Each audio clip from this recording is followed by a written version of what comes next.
बोला बोला बाबा बासुकीनाथ की जय। हाली से पहिर लाना गेरुआ रंग साड़ी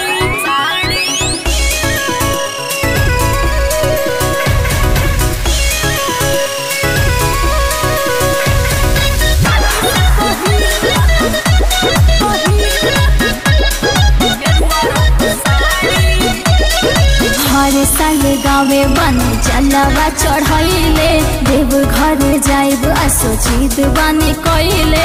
ए जी सुनी ना, हाँ बोलो। हर साल गावे बन चलवा चढ़ैले देव घर जाइब असोचित बानी कइले। अरे रहे दो गावही से जातिया मुखिया जी के गाड़ी, गावही से जातिया मुखिया जी के गाड़ी। हाली से पहिर लाना गेरुआ रंग साड़ी। साचो काजी हाँ हो। आ बात नहीं मनबू तो चलो तू प्यारी। हाली से पहिर लाना गेरुआ रंग साड़ी। बात नहीं मनबू तो चलो तू प्यारी। अच्छा रुकी हम आवतनी।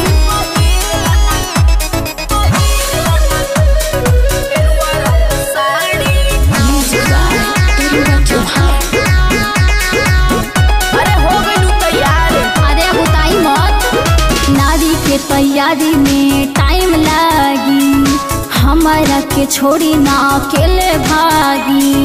अरे लेट होता जल्दी आवो। नारी के तैयारी में टाइम लागी, हमारा के छोड़ी ना अकेले भागी। सभे गाँव के कांवरिया निकल गइले, कांवर लेके कान्हा पे चल गइले। हो गई तैयार जने पीटी के बाड़ी, हो गई तैयार जने पीटी के बाड़ी। अरे लेट होता हाली से पहिर लाना गेरुआ रंग साड़ी। अरे पहिर लेनी आवत जी। आ बात नहीं मनबू तो चल तू प्यारी। तू तो जाबे करब। हाली से पहिर लाना गेरुआ रंग साड़ी। बात नहीं मनबू तो चल तू प्यारी। हाली से पहिर लाना गेरुआ रंग साड़ी।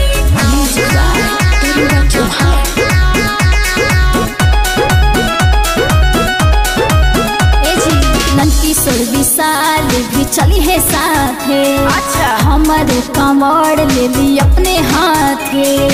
अरे हम ना ले भो। अरे ले ली ना। नंदकिशोर विशाल भी चली है साथे, हमारो कमर ले ली अपने हाथे।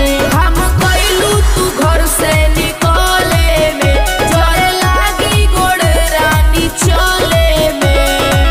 जल चढ़ी कल ह पहिला सोमारी, जल चढ़ी कल ह पहिला सोमारी। तब तो ठीके बा हो।